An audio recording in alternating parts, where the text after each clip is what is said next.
Magandang araw po sa inyong lahat.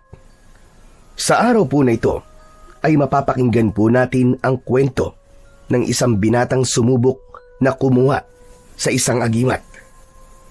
Ang 18 taong gulang na si Dolfo ay anak ng isang kapitan. Kaya ang bawat maririnig na masasakit na salita para sa kanyang ama ay tila kutsilyong bumabaon sa kanyang puso. Kaya naman, gagawa siya ng paraan para matulungan ito.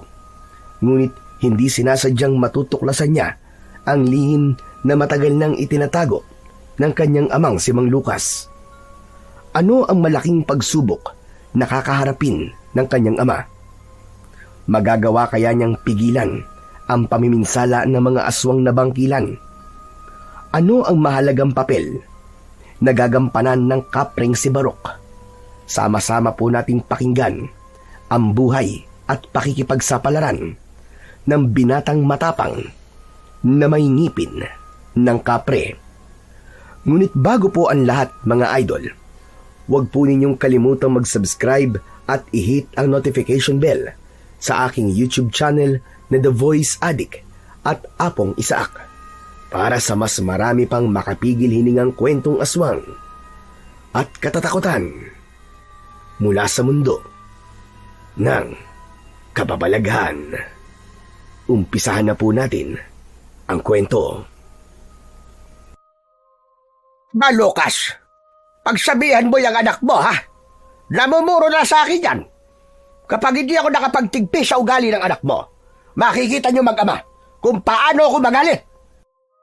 Hindi naman po ako nagsimula ng gulutsong eh. Si Raul naman po talaga nagsimula eh. Sinabi po niyang mahinang klase daw po ang kapitan sa baryong to. Wala daw pong silbi si tatay at dapat daw po kayo naging kapitan at hindi ang tatay ko. Ipinagtanggol ko lang po ang sarili ko dahil pinagtutulungan po nila ako eh. Bakit mo naman pinatulan? Lintik ka. Ang laki-laki ng katawan mo, Dolpo. Konting suntok mo lang baka tumilamsik na ang anak ko. May gamit ka pang liabe sa kamao mo.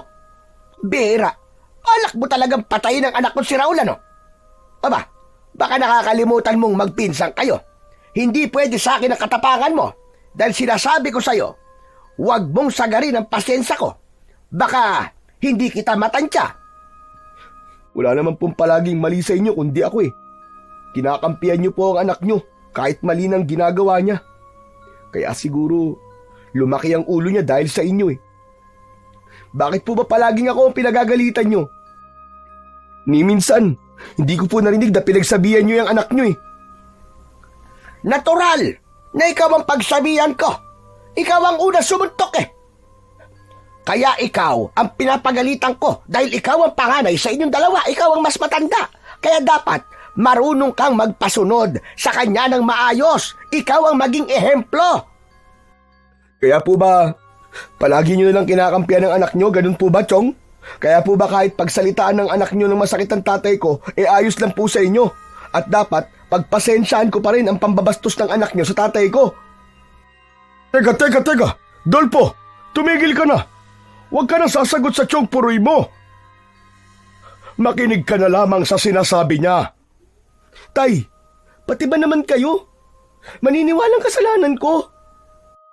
Ay naman, ipinagtanggol ko lang kayo dahil alam kong ginagawa niyo naman po ang trabaho niyo eh at may silbi kayong kapitan dito sa baryong to. Pero bakit po parang ako pa ang mali? Narinig mo ha, Lucas? Narinig mo? Nakita mo na kung anong ugaling meron ng anak mo. Bastos na ang anak mo, Lucas. Hindi na marunong gumalang sa mga nakatatanda sa kanya. Paano? Dahil palagi na lamang po niyo akong ginagawang mali sa harap ng tatay ko.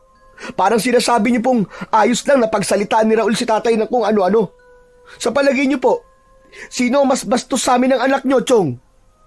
Pati po kayo, hindi na rin kayo marunong rumispeto sa ama ko. Gawain po ba yan ng isang amang nagkasala ang anak? Ang konsintihin ang kanyang maling ginagawa? Hindi po ba kayo ang bastos?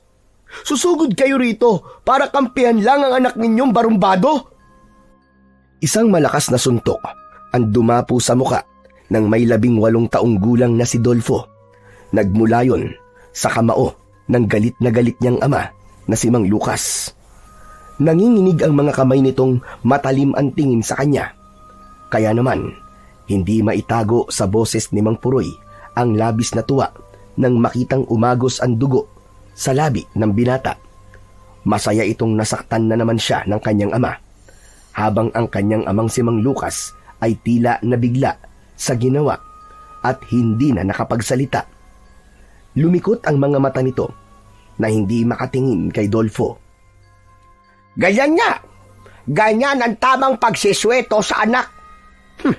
Nakakahiya bilang isang kapitan na magpatupad ng batas kung ang mismong anak naman ang laging pinagsisimulan ng gulo. Palalampasin ko ang araw na ito. Pero sa susunod, nasasaktan mo ulit ang anak ko si Raul. Ikaw, Dolpo, ang magpapagamot sa pinsan mo. Tandaan mo yan. At ikaw naman, Lucas, ayusin mo ang trabaho mo nang hindi ka hinahanapan ng trabaho ng anak ko. Kung tutusin tama naman ang sinasabi niya. Wala ka naman talaga silbing kapitan. Dapat ako ang nasa katayuan mo para maipakita ko kung paano kong gumanap sa tungkulin. Ang galing naman po ninyong magsalita, Chong. Ang pagiging kapatid nga po ninyo kay tatay hindi nyo magampanan ng maayos Pakikialaman pa po ninyo ang trabaho ni tatay.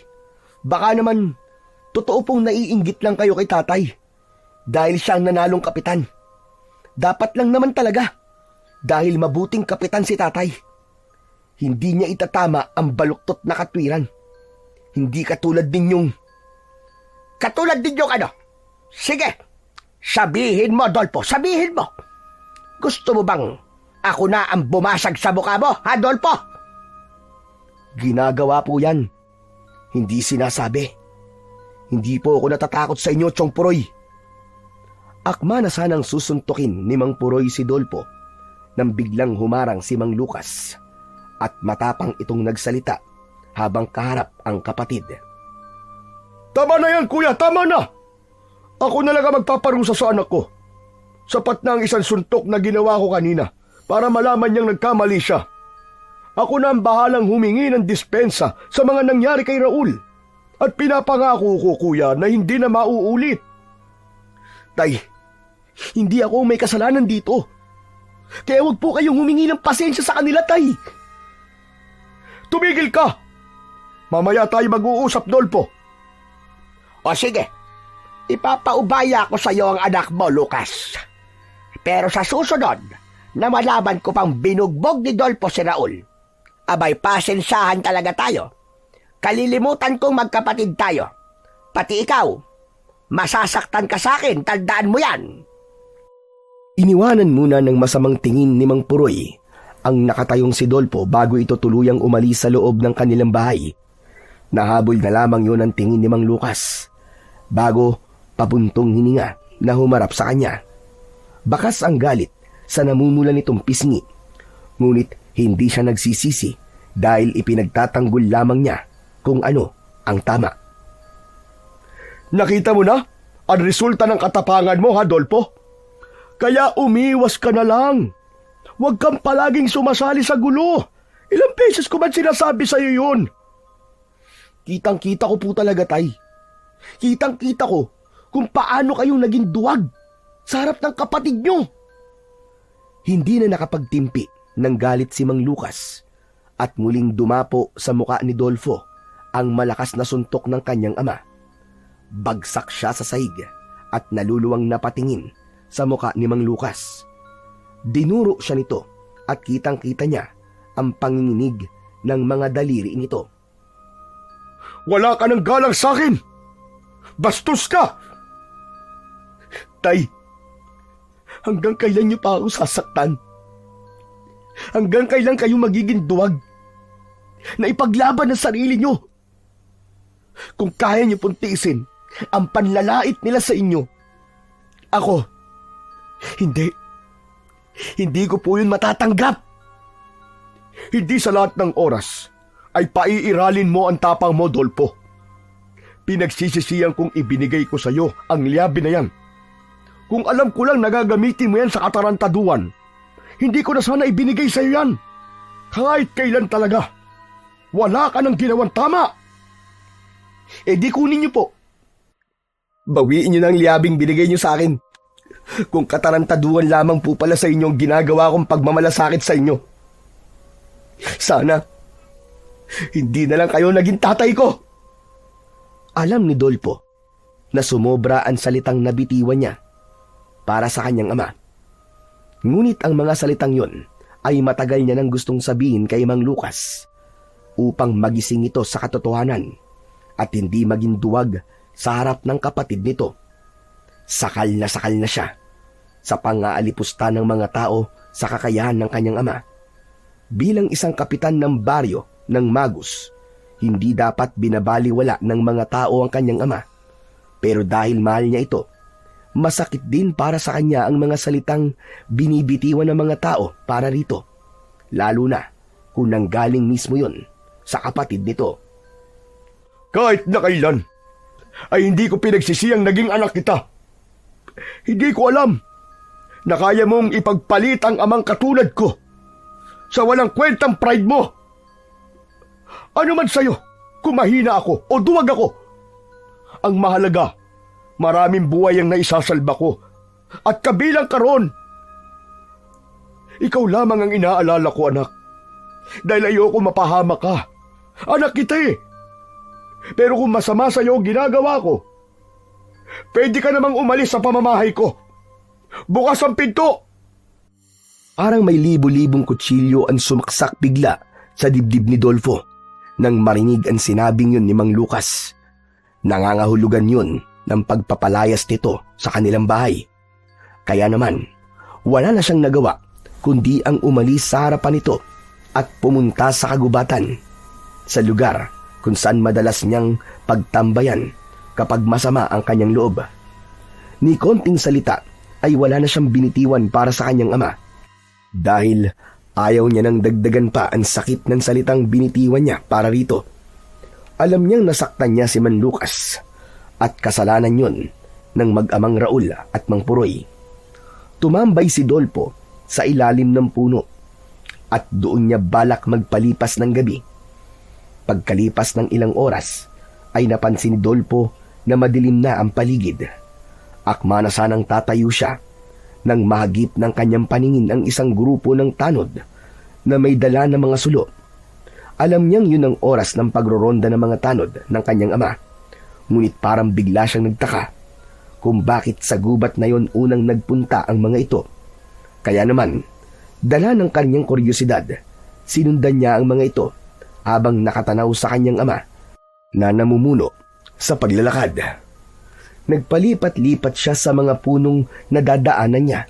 Maya-maya pa ay tumigil ang mga tanod at si Man Lucas sa paglalakad. Sa tapat yon ng isang lumang kubo. Nagpalinga-linga muna sila sa paligid. Mas lalong nagtaka ang binata sa napapansing kakaiba sa mga ginagawa ng tanod ni Man Lucas. Habang kinakabahan siyang nagmamatsyag sa mga ito, ay saglit niyang inihanda ang kanyang liyabe na palaging nasa loob ng kanyang bulsa. Ang liyabe ay isang sandatang isinusuot sa apat na daliri ng kamay na ginagamit sa pagsuntok. Balot ito ng matibay na bakal na kayang bumasag ng buto sa muka o bumasag ng matitigas na bagay, lalo na kapag malakas ang kamao ng gagamit nito. Muling ibinalik ni Dolpo ang kanyang atensyon sa mga tanod. Ano kaya ang ginagawa nila sa kubo na gawa sa anahaw at kawayan? Mukhang madalas silang pumupunta sa lugar na yun . Hindi kaya may kakaibang ginagawa sila sa loob ng kubo? Teka, kailangan kong malaman. Dapat makalapit ako dun sa dingding ng bahay. Magaan ang hakbang ng mga paa ni Dolfo nang lumapit siya sa kinaroroonan ng kubong hinintuan ng mga tanod ng kanyang ama. Panghuling pumasok sa pinto si Man Lucas na luminga muna sa paligid bago tuluyang pumasok sa loob ng kubo. Sa likod pumwesto si Dolfo habang nakasilip siya sa siwang ng kawayang dingding ng kubo at maingat siyang nakinig sa mga pinag-uusapan ng kanyang ama at ng mga tanod nito. Palagi kayo magmatsyag sa paligid. Ayokong madagdagan pa ang mga namamatay sa baryong ito. Ikaw, Daniel, magbantay ka sa labasan nitong gubat. Mag-iingat kayo. Kapag nakalabas ito, malaking gulo ang ating kakaharapin. Tiyak na magkakagulo ang mga tao. Mula sa maliit na siwang ng dingding, ay malinaw na nakikita ni Dolpo ang mga nangyayari sa loob. Pati na ang bakas na takot at pag-aalala sa mukha ng kanyang amang si Mang Lucas. Malinaw din niyang nakikita ang ilang mga tanod na tahimik lang na nakikinig sa sinasabi ng kanyang ama. Tila ba baliwala rito na hindi siya umuwi. Saglit pa siyang nakinig nang makitang tumayo sa pagkakaupo ang tinatawag nitong si Daniel. Sa grupo ng mga tanod ng kanyang ama, ito ang pinakamasipag sa trabaho at kinakatakutan dahil sa husay sa pakikipaglaban. Palagi itong may dalang yantok, kaya naman ay iniiwasan na ito ng mga sanggano sa kanilang lugar. Siya lamang ang bukod tanging hindi nito pinapakialaman dahil nga sa kapitan nga ang kanyang ama. Sinabi ni Daniel na hindi na nila mababantayan ang bawat galaw ng mga nilalang dahil masyado na raw marami ang kalaban. Sa tingin nito ay kailangan ng malaman ng tao na may problemang nangyayari sa kanilang baryo. Sa pagkakataong yun ay biglang kinabahan si Dolpo. Tila may matutuklasan siyang lihim ng kanyang ama. Kaya naman, mas lalo niyang idinikit ang kanyang tenga sa dingding ng kubo upang mas lalo niyang mapakinggan ang sasabihin ng kanyang ama tungkol sa mga nasabi ni Daniel. Hindi pa ito tamang oras. Ako mismo ang magsasabi. Tila hindi nagustuhan ng isang tanod ang sinabi ni Man Lucas. Kung hindi siya nagkakamali, si Mang Fernando ang lalaking tila galit sa kanyang ama. Ito naman ang tumayo at nagpaliwanag ng mabuti. Sinang-ayunan nito ang sinabi ni Daniel. Kailan pa daw sasabihin sa mga tao? Kapag daw ba naubos na ang mga tanod dahil sa pagbabantay sa nilalang na unti-unting sumasakop sa kanilang baryo? Kaya naman, napapaisip si Dolpo kung ano nga ba ang pinag-uusapan ng mga ito. Dahil kinailangan pa nitong magtago at pasikretong magsagawa ng pagpupulong tungkol sa nilalang na hindi naman binabanggit ang pangalan. Tila iniiwasan ng mga ito na sabihin kung ano ang pangalan ng nilalang na namiminsala sa kanilang baryo. Pambihira na yan. Ano ba kasing pinag-uusapan nila? Ang tagal naman nilang sabihin kung ano ba ang nilalang na yun. Bulong sa sarili ni Dolfo habang nananatili siyang nakikinig sa mga pinag-uusapan ng mga tao sa loob. Maya-maya pa ay umalingaw-ngaw ang boses na galit ng kanyang ama. Sa pagkakataong yun, nakatayo na ito at matalim ang tingin kina Daniel at Mang Fernando. Sinasabi ba ninyong ipapaalam na natin sa mga tao ang tungkol sa mga aswang na bangkilan? Naiisip ba ninyo na biglang magkakagulo at lalong sasalakay ang mga aswang sa baryong to? Kaya ba nyo ang pagdagsa ng maraming tao? Maniniwala kaya sila? Kung masasagot yun sinasabi ko, hahayaan ko kayong ibalita ang bagay na yan sa mga tao. Matagal nating ginagawa to. At kahit papano, tahimik pa rin tayong namumuhay.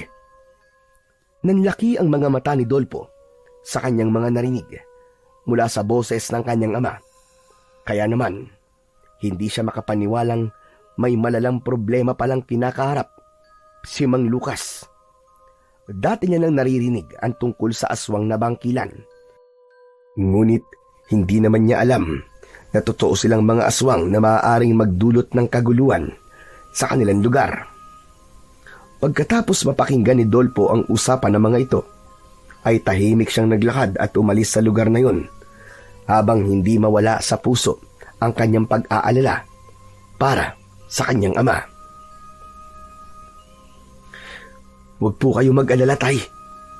Tutulungan ko po kayo. Kahit na pinalayas niyo ako sa bahay, Hindi ko po hahayaang mapahamak kayo sa pagsugpo sa mga aswang na patuloy na gumagambala sa baryo natin. Teka, batay sa pag-uusap nila, parang may namatay na. Matagal na napahinto sa paglalakad si Dolpo.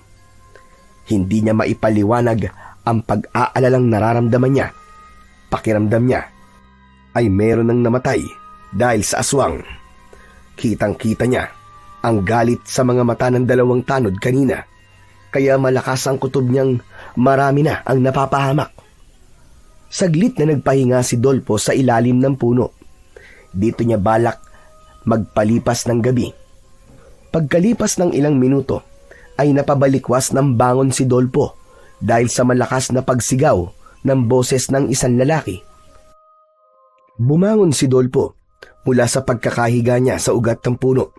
Inilinga niya ang paningin sa paligid, ngunit wala naman siyang nakikitang nilalang. Muling naulit ang sigaw, kaya't tumayo na si Dolpo at tinignan ang bahagi ng kakahuyang pinagmumulan ng ingay. Malalaki ang hakbang ng kanyang paa na nilapitan niya ang pinanggagalingan ng ingay habang papalapit siya sa kinaroroonan ng kaluskos. Ay tumambad sa kanyang paningin ang kalunos-lunos na sinapit ni Daniel. Hindi na siya nakagalaw nang makitang nagkikikisay ang katawan nito habang nakahiga sa lupa. Nakatirik ang mga mata habang nilalapa ng nilalang na nakatalikod sa kanya. Winawakwak ng nilalang ang tiyan ng tanod na si Daniel. Saka dinukot ang laman loob at sinibasib ng walang humpay. Tila gutom na gutom ang nilalang. Nawala ang tapang ni Dolpo at nanigas ang kanyang mga tuhod. Dinig na dinig niya ang paghigop ng nilalang sa dugo ni Daniel. Kaya napaatras si Dolpo, ngunit natapakan niya ang isang sanga ng puno ng santol. Kaya naman, lumikha yun ng ingay na naging dahilan ng pagtigil ng nilalang sa ginagawang paglantak sa katawan ng kaawa-awang biktima. Humarap ang aswang sa kanya habang nasa kamay pa nito ang laman loob na nakuha sa tiyan ni Daniel. Sa bibig ay kagat pa nito ang tila naghihibot-hibot na puso ng kaawa-awang biktima. Bumilis ang tibok ng puso ni Dolpo dahil sa labis na takot. Wag! Wag, wag, wag! Huwag ka lalapit! Mapupula ang mga mata ng nilalang habang magulo ang buhok. Makintab ang balat at ang malalagari nitong mga ngipin ay nakalitaw na may bahid pa ng dugo mula sa kinain nito. Kung hindi siya nagkakamali, ito ang nilalang na pinag-uusapan ng kanyang ama at ng mga tanod nito. Ito ang aswang na bangkilan. Ito rin marahil ang madalas na napapabalitang kumakain ng mga alagang hayop sa kagubatan. At kapag natatagpuan, ay wakwak ang tiyan habang nawawala ang laman loob. Kaya naman, pakiramdam ni Dolpo ay para siyang nakaharap kay kamatayan dahil sa itsura nitong malademonyong anyo. Idagdag pa ang dalawa nitong pangil na kasintulis ng dulo ng kutsilyo. Gumapang ang takot sa buo niyang katawan. Kasabay ang paghakbang nito papalapit sa kanyang kinatatayuan, ang paglabas naman ng malaahas nitong dila. Pinagpawisan ang kanyang kamay ng may hawak na liabe. Tila hindi niya yun magagamit dahil sa labis na pagkabigla. Lumayo ka sa akin! Huwag mo akong sasaktan! Lumayo ka sa akin! Imbis na lumayo ang aswang, ay sinugod nito si Dolfo habang umangil ng malakas na parang isang tunog ng isang asong nauulol. Nagsipagtayuan ang mga balahibo niya sa katawan at mabilis na tumakbo papalayo sa aswang na humahabol sa kanya. Desidido itong patayin siya, kaya kahit madilim ang paligid ay sinikap niyang makapagtago sa makapal na damuhang nadadaanan niya. Saktong nakalubog siya sa malalapad na dahon nang dumaan sa kanyang harapan ang umuugong na aswang. Panay ang linga nito sa paligid. Sa daming lugar na pinagtitigilan nito, ay doon pa sa kanyang tapat kung saan siya nagtatago. Halos marinig niya ang malakas na kaba ng kanyang dibdib. Mabuti na lang at maliwanag ang sikat ng buwan, kaya malinaw niyang naaaninag ang daan. Tila napapahiya siya sa kanyang sarili dahil sa pagkakataong yun ay bigla siyang naging duwag.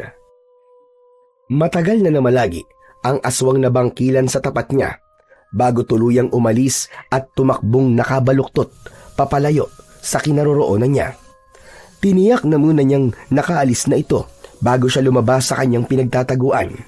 Pero nagulat na lamang siya nang biglang may dumakot sa kanyang leeg na malaking kamay. Umangat ang kanyang mga paa sa lupa. Halos mahabol niya ang kanyang hininga habang sinasakal siya ng aswang. Hindi na paghandaan ni Dolpo ang pag-ikot ng aswang para siya ay hulihin. Ngunit dumating ang isang matandang lalaki. Umalingaw-ngaw sa katahimikan ng gabi ang malakas na boses ng matanda. Bitiwan mo ang binatang yan, halimaw ka! Kundi ako mismo ang papatay sa'yo! Hindi ako magdadalawang isip na paslangin ka at itapon ang katawan mo sa ilog para ipakain sa mga alaga kong buhaya! Sige, pumorma ka! Tulungan niyo ako! Tatang, tulungan niyo ako! Halos umangat ang paa ni Dolpo sa lupa habang sakal pa rin siya ng nilalang. Napakabaho ng hininga nito na para bang babaligtad na ang kanyang sikmura. Hindi niya matiis ang amoy ng nabubulok nitong hininga, lalo na nang itapat nito ang mukha niya sa bibig nito at sumigaw sa kanyang mukha. Halatang galit na galit ang aswang na parang ayaw siyang pakawalan. Naramdaman niya ang pagbaon ng kuko sa kanyang leeg. Pumapalakpak ang matanda na sa tingin niya ay edad 70 taong gulang para agawin ang atensyon ng aswang. Saka itinutok ang pana na hinugot naman sa nakasukbit nitong bag na gawa sa uway. Kaya lang, sa halip na matakot ang aswang na bangkilan ay lalong humigpit ang pagkakasakal ng kamay nito sa leeg ni Dolpo. Wala nang nagawa si Dolpo kundi gamitin ang kanyang liyabe sa kamay niya. Ubod lakas niya itong sinuntok sa muka, ngunit hindi man lang nito ininda ang lakas ng pagkakasuntok niya. Ngumisi lamang ito na nagpalabas sa malalagari nitong mga ngipin. Hindi siya nito pinakawalan, sa halip mas lalo itong naging agresibo na parabang mas lalo siyang gustong patayin. Naramdaman din niya ang malagkit na dugo sa kanyang leeg na nanggaling sa dugo ng katawan ng pinatay nitong si Daniel. Hindi mo ba talaga siya papakawalan? O papatayin na kita gamit ang pana ko? Ano? Hindi mo talaga bibitiwan ang binatang yan?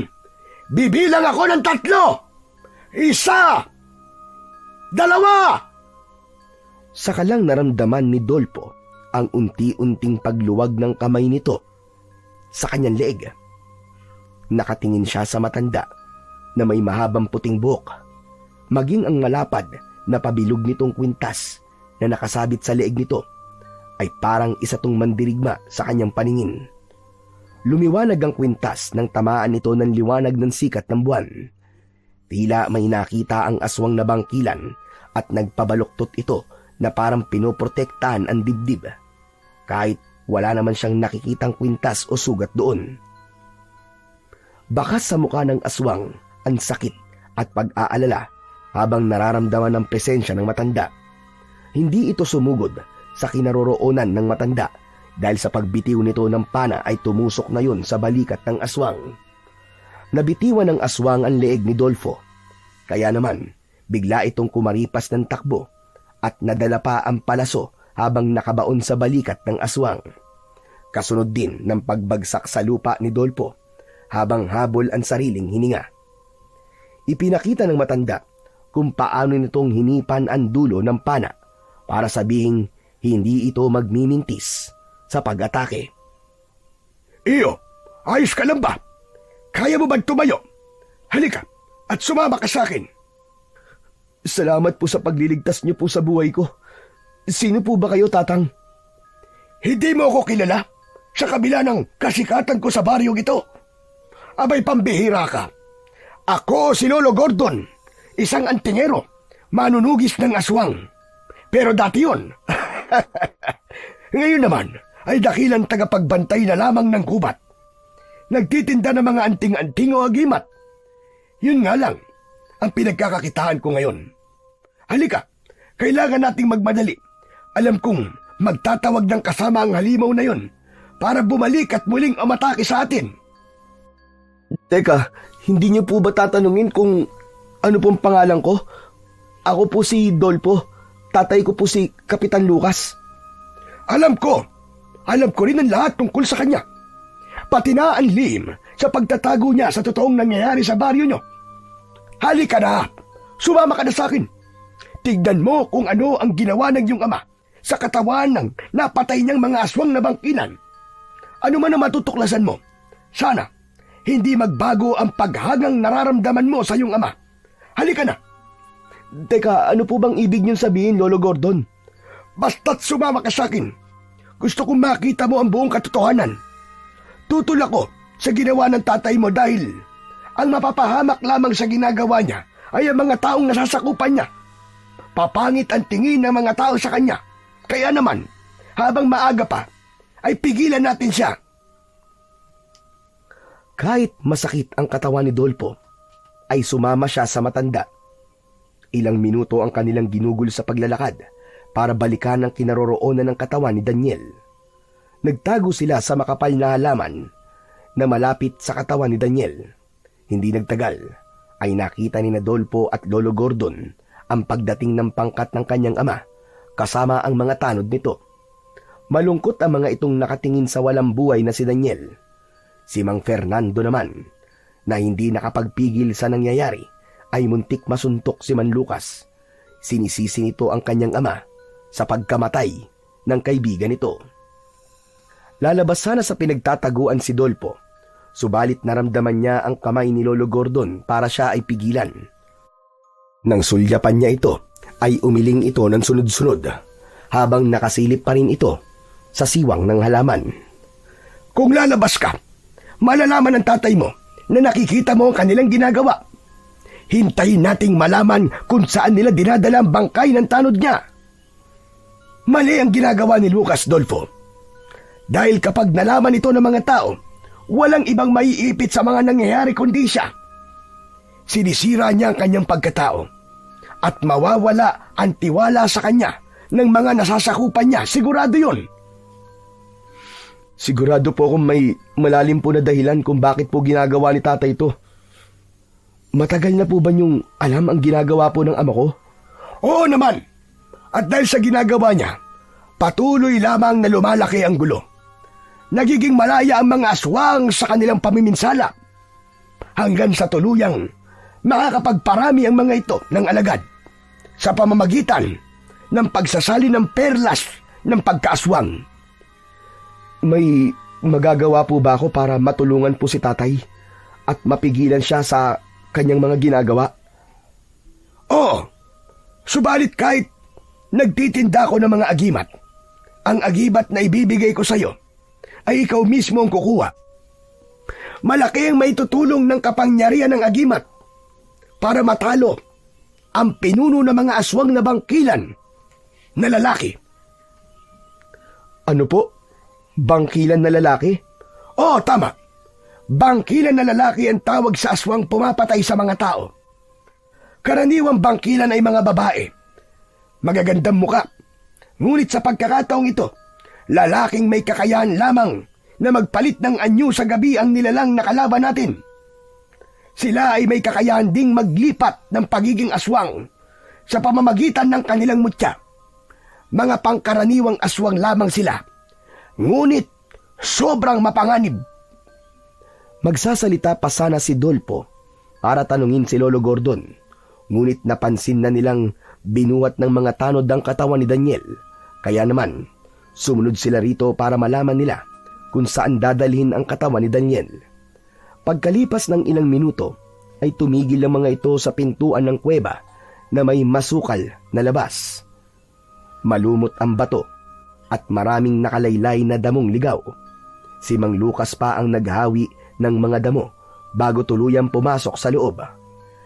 Naghintay ng matagal ang dalawa sa labas ng kuweba, kaya't nagkaroon ng pagkakataon si Dolpo na magtanong sa matanda tungkol sa sinasabi nitong agimat. Lolo Gordon, paano po ako magkakaroon ng agimat na sinasabi niyong tatalo po sa mga aswang na bangkilan? Sa pusod ng kagubatan, may makikita kang pinakamalaking puno ng balete. Ang pinakamatandang puno sa baryo ng Magos. Ito rin ang tirahan ng isang kapre na madalas na nagpapakita sa mga tao kapag may naliligaw sa kanyang teritoryo.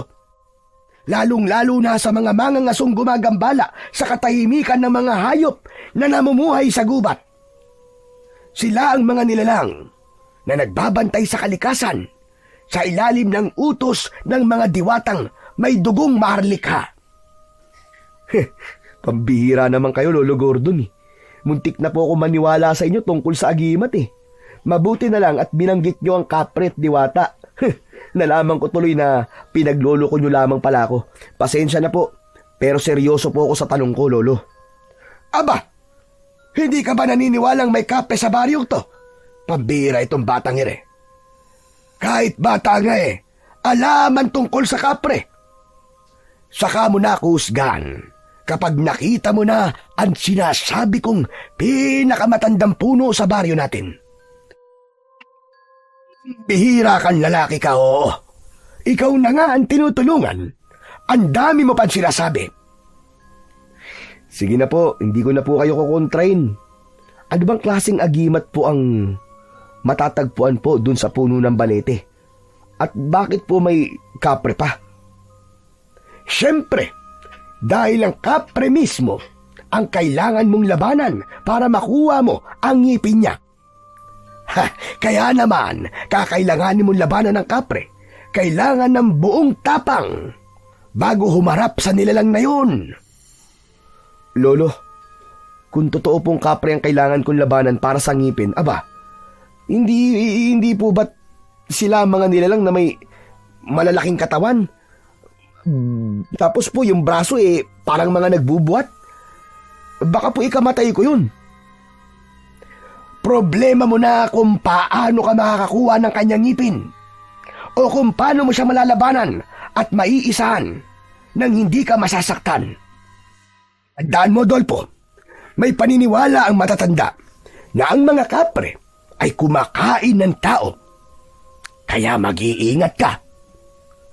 Pambira naman kayo, Tatang. Tinatakot niyo naman ako eh.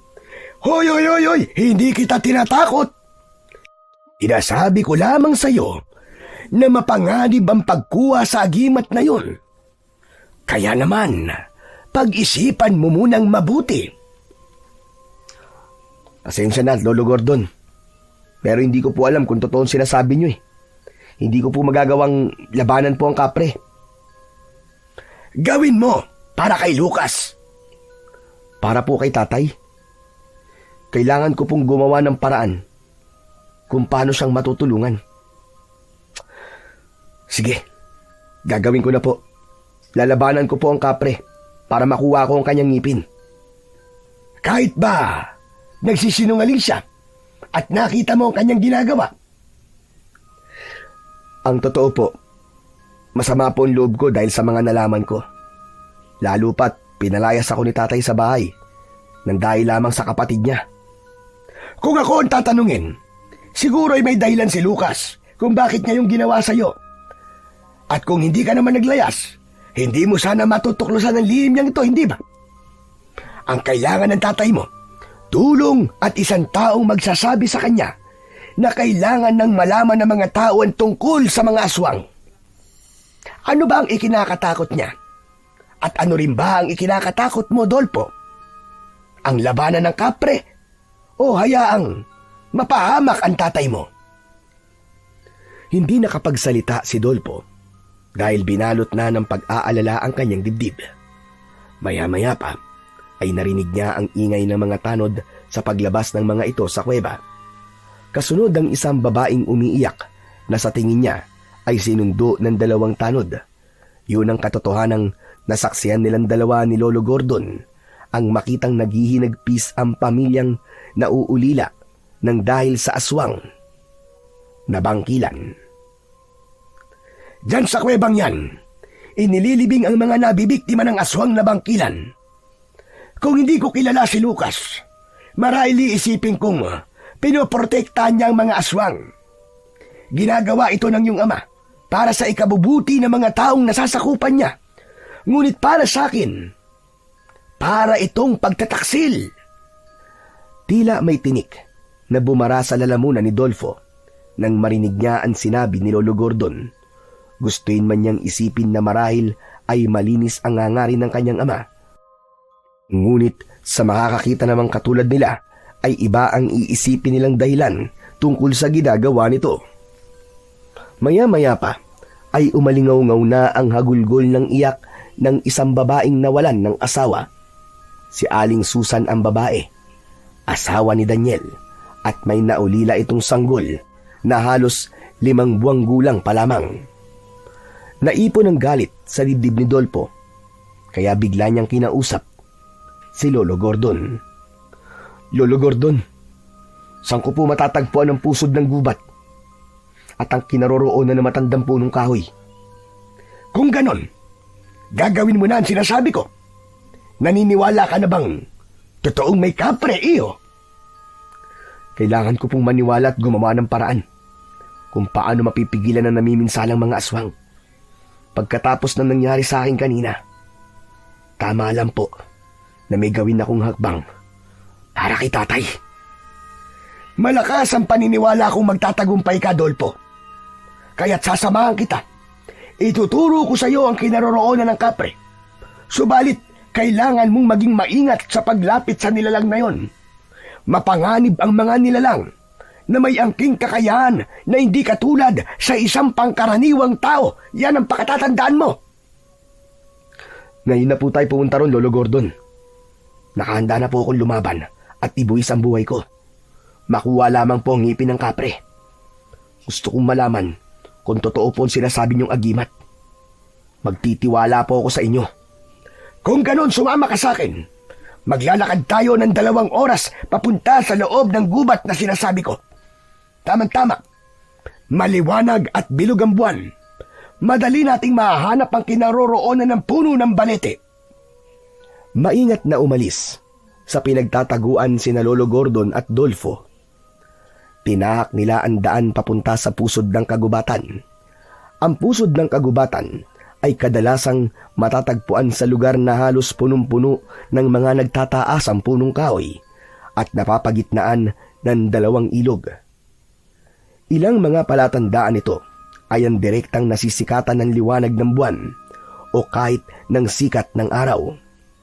Pagkalipas ng 2 oras ay narating nila ang lugar na sinasabi nga ni Lolo Gordon.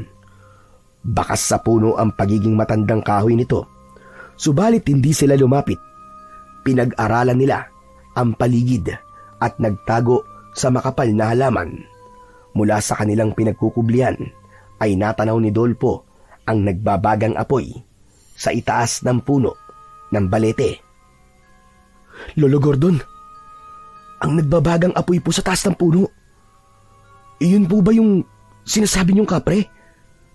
Hindi, Dolpo. Kundi yan ang tabako ng kapre. Indikasyong gising pa siya at nagbabantay sa kagubatan.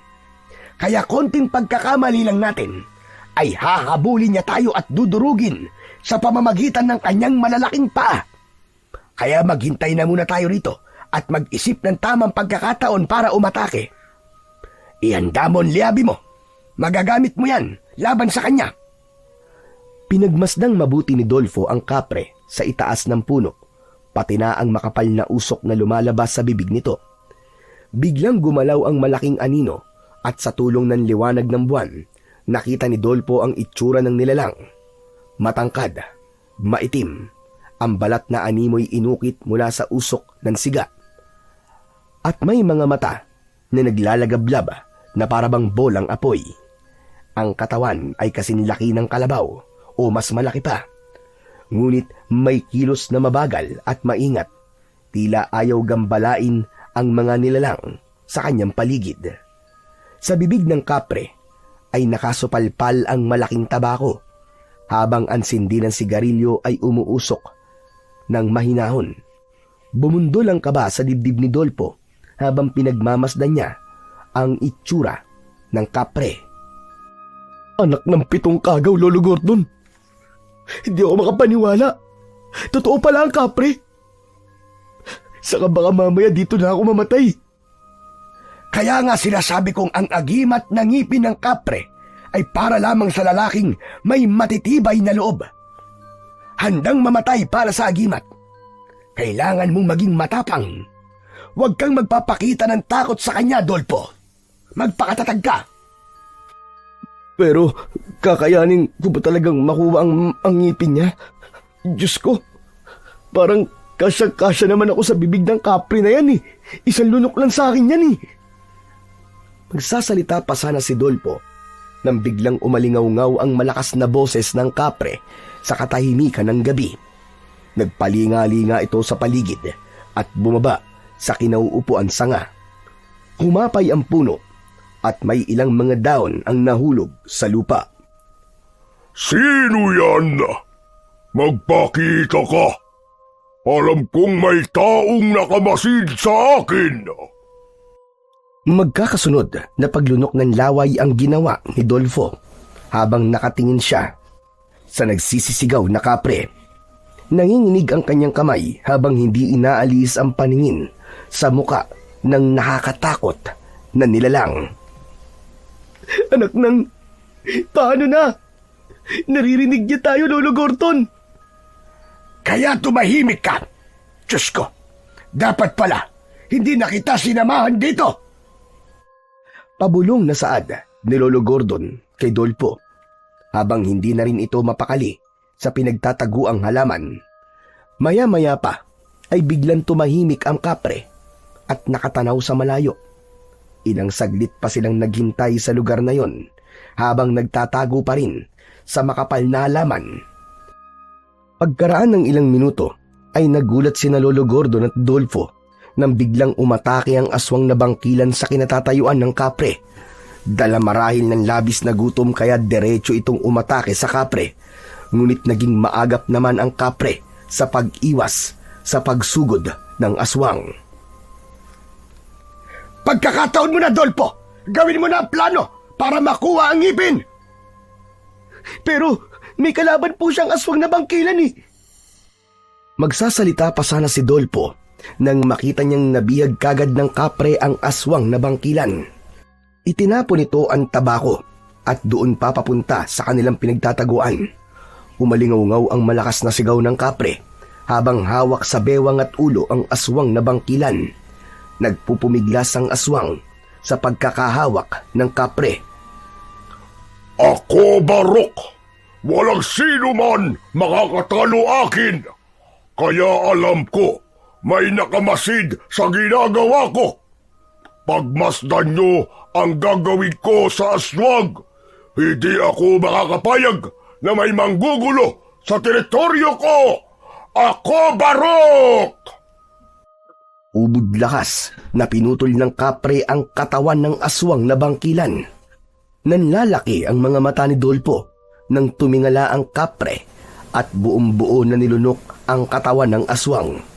Kumalat ang dugo ng aswang sa lupa at sinaid yun ng kapre na sumigaw pa habang may garalgal ang boses. Nagmistulang higante sa paningin ng binata ang kapre. Kaya naman, tila nagdadalawang isip na siyang lumaban sa kapre na yon. Nararamdaman nga ng kapre na may presensya ng aswang at tao sa kanyang paligid. Kaya kinakausap niya tayo kahit hindi niya alam kung nasan tayo nagtatago. Sige na, Dolpo, ipakita mong matapang ka at hindi ka natatakot sa kapre niyan. Hindi nakagalaw si Dolpo nang itulak siya bigla ni Lolo Gordon sa harap ng kapre na si Barok. Natigilan ito sa ginagawa nang makita ang binata kasabay ng malakas na paghalakhak nito ng tawa. Tila nabingi si Dolpo sa lakas ng boses ng kapre. Ikaw pala ang nilalang na naaamoy ko na nagtatago sa halaman. Hindi mo alam na kanina pa kita nakikita dahil sa kasama mong matanda.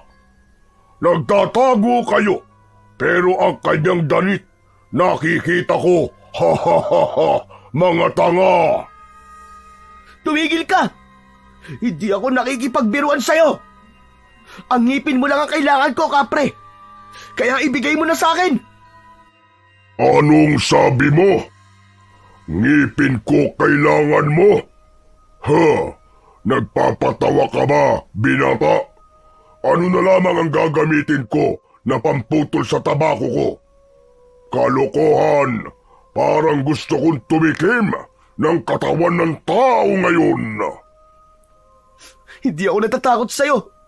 At gagawin ko ang lahat para makuha ang ngipin mo. Lalabanan kita! Gagawin ko rin ang lahat para hindi ka magtagumpay sa gagawin mo. Nananahimik ako rito. Pagkatapos ay guguluhin mo ko para lang sa pesteng ngipin ko. Sige, labanan mo ko, bubuit. Naramdaman ni Dolpo ang pagbato sa kanya ni Lolo Gordon ng hawak nitong sanga at itinuro ang kanyang kamao na may nakasuot na liyabe. Yun ang gagamitin ni Dolpo laban sa kapre. Pero hindi naman niya alam kung iindahin ng kapre ang kanyang suntok. Ano? Natigilan ka bigla, binata. Ilabas mo ang tapang mo. Labanan mo ko. Maglaban na tayong dalawa. Hindi kita uurungan. Malaki ka lang. Pero ako, mabilis ang kilos ko. Magagawa kong iwasan ang bawat pag-atake mo at hindi ka makakahabol sa akin. Wala kang silbing nilalang. Ako? Walang silbing nilalang? Nakita mo ba ang ginawa ko sa aswang kanina? Oh! Tama ang narinig mo. Talagang wala kang silbing nilalang. Dahil may magagawa ka naman pala para pigilan ang namiminsalang mga aswang na bangkilan dito. Pero wala kang ginagawa para pigilan sila. Dahil nga wala kang silbi. Isa kang malaking duwag. Ang laki mo lang, pero wala kang pakinabang. Tuluyan ng gumana ang plano ni Dolpo nang makita ang reaksyon sa mukha ng kapre. Sinisira niya ang atensyon nito at ginugulo ang isip ng kapre. Kaya nang magbuhat ito ng malalaking kahoy at naihampas sa kanya ay nailaga niya yon at nagpalipat-lipat sa mga puno habang si Lolo Gordo naman ay lumayo sa lugar ng kanilang pinaglalabanan. Muling naghagis ng kahoy ang galit na kapre. Ngunit naiwasan yon ng binata. Talagang ginagalit mo ko! Bakit? Totoo naman ah! Wala kang silbi. Sarili mo lang ang iniisip mo. Wala kang ginagawa para tulungan ng mga tao. Kailangan ko lang ng mga ngipin mo nang mapigilan ko ang paggasik ng lagim ng mga masasamang nilalang dito sa baryo. Sayang lang ang pagiging kapre mo at ang sukat mo. Hindi mo naman nagagamit ng tama. Tumigil ka! Papatayin kita! Iniangat ng kapre ang paa nito para sana tapakan si Dolpo. Subalit nakaiwas siya. Kailangan niyang patamaan ng muka ng kalaban para makuha niya ang ngipin. Buong tapang niyang sinalubong ang kapre at umakyat siya sa puno. Kasabay ng pagtalo ni Dolpo ang pagsuntok niya sa bibig ng kapre gamit ang kanyang liyabe. Umangil sa sakit ang kapre at nahawakan nito ang panga. Hindi ako magtitimpi sa'yo. Ako naman ang aatake at dudurugin kita. Iwinasiwas ng kapre ang kamay nito at muntik tamaan sa katawan si Dolpo. Mabuti na lang at nakatambling siyang paiwas dito. Nagamit niya tuloy ang madalas na pagkakasangkot niya sa gulo. Kaya naman, humusay siya pagdating sa pag-ilag sa bawat pag-atake ng kapre sa kanya. Ilang suntok ang pinakawalan ng kapre para patamaan si Dolpo. Kaya sa muling pag-iwas niya, isang malakas na suntok ang pinakawalan niya sa bibig ng kapre. Kitang-kita ni Dolfo na sumabog ang dugo ng kapre sa lupa at hindi siya maaaring magkamali. May kasama yung ngipin ng kapre. Kahit pagod na siya, ay sinikap niyang makuha ang ngipin nito sa lupa. Galit na galit ang kapreng si Barok sa ginawa ni Dolfo. Hindi maaari. ibalik mo ang ngipin ko. Magbabayad ka! Isipin mo na lang na dito ka magkakaroon ng silbi. Takbo, Dolfo! Tumakbo ka na! Naramdaman ni Dolpo ang kamay ng matanda na humila sa kanyang kamay para tumakbo. Halos hindi lumapat ang mga paa ng dalawa sa lupa. Pero hindi nagtagal ay napansin ni Dolfo na nakatayo lamang ang kapre habang hinahabol sila ng tingin. Ni hindi ito umalis sa pagkakatayo at hawak ang bibig na nasaktan. Sandali lang, Lolo Gordon! Hindi na po siya umabol sa atin! Ano? Pero bakit kaya? Tuluyang tumigil sa pagtakbo sina Dolfo at Lolo Gordon. Mula sa kanilang kinatatayuan ay nakita nilang tumalikod na ang kapre at bumalik sa sanga ng puno ng balete. Parang walang nangyaring nahiga ito sa malaking puno at natulog. Nagkatinginan silang dalawa ng matanda. Nakuha mo ba ang ngipin ng kapre, Dolfo? Binuksan ni Dolfo ang kanyang palad at tumambad sa kanilang paningin ang malaking ngipin ng kapre. May nakadikit pandugo at lupa sa kanyang kamay.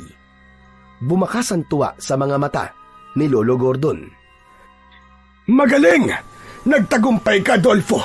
Binabati kita! Pero kung hindi po dahil sa inyo, wala po akong makukuhang agimat. Salamat po talaga at pinilit niyo akong maniwala sa inyo. Kaya tamang sumubok muna bago umusga. Simula ngayon ay ikaw na magtataglay ng kapangyarihang kasing lakas ng kapre. Kailangan mo lang gawing kwintas yan upang palagi mong madadala. Halika, sumama ka na muna sa akin sa bahay ko. Naku, pasensya na po, Lolo Gordon. May kailangan pa po kasi akong gawin eh. Kaya ko naman po itong gawing kwintas.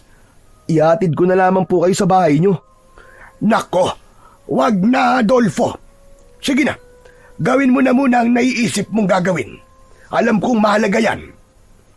Teka, talaga po bang hindi nyo na kailangan po na ihatid kayo? Oo naman, nakalimutan mo na bang may pana akong dala at kaya kong ipagtanggol ang sarili ko?